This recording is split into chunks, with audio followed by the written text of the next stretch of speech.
totally fresh Resident Evil movie. Paul Anderson's vision of what happens when the world ends. It is zombies and kicking ass. It's action and suspense. I've been making movies for about 16 years now. This was my favorite movie-making experience of all.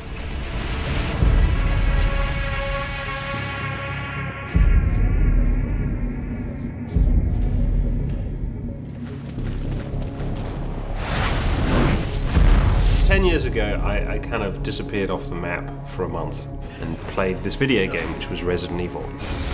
I really became a huge fan, and I emerged a month later from the darkness with a serious full-on beard. And I called my producing partner, Jeremy Bolt, and I said, we have to make this movie. This is just awesome.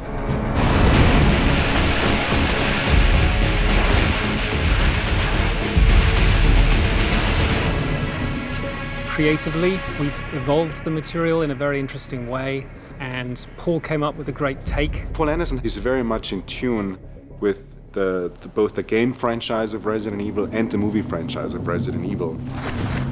He was the writer and director of the first one. He's been highly involved in all of them, so it's kind of like coming home for him to direct the fourth one.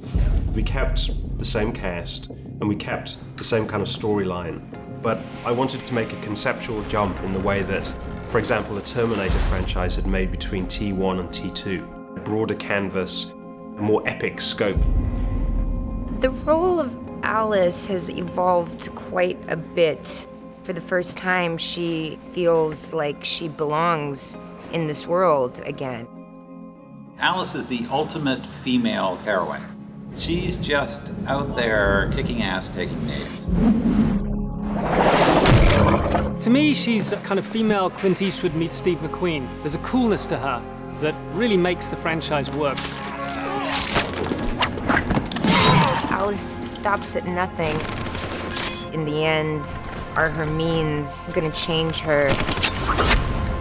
Over the series of the first 3 movies, the Alice character developed superhuman powers. But I felt if we were to make another movie, Alice really had to lose her powers, because it was hard to imagine her being confronted by a few zombies and it being scary anymore. She would just make them explode. Thank you. For killing me. For making me human again. After Milla loses her powers in the movie, we follow that scene almost immediately with a couple of really scary scenes take place in an airplane graveyard. And people are scared at that point, and they're scared because they're scared for Milla, because they know she's vulnerable again. Milla Jovovich is, with Sigourney Weaver, the only 2 gals who have 4 action-type, futuristic kind of movies. That's a huge deal. I mean, that's just a great success story. You walk away, I have no idea what's happened to the bomb, and we discover later that you put it on board the V-22. Such a fun franchise to be a part of. I want a little bit of body movement like that.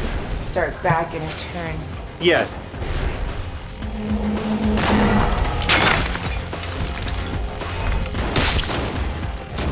I was in the 3rd Resident Evil with Milla, and I was thrilled when I found out that Paul had written such a great role for me in Resident Evil 4. You dodge around behind him. Okay.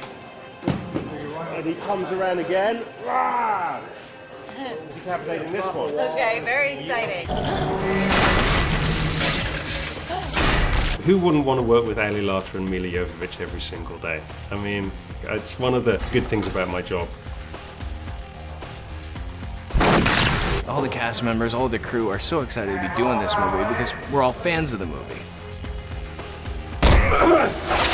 Paul is a wonderful director. I mean, I told him yesterday I thought that his energy on set really made a difference. The people at the top of the call sheet set the tone. And with Paul, it's a great working environment. It's a collaboration at the end of the day, and I think if you go into something like this too narrow-minded with what you want to do, then I think you close yourself off to a wealth of expression. And give me a beat of ah, and then fall back. Action! I have some very, very strong collaborators who I work with. Glenn McPherson was the director of photography. Very nice guy, very experienced in 3D. Working with Paul Anderson, we got along really well. His middle initials are WS, Paul W.S. Anderson, which I took for Wide Shot Anderson, because he loves those wide lenses.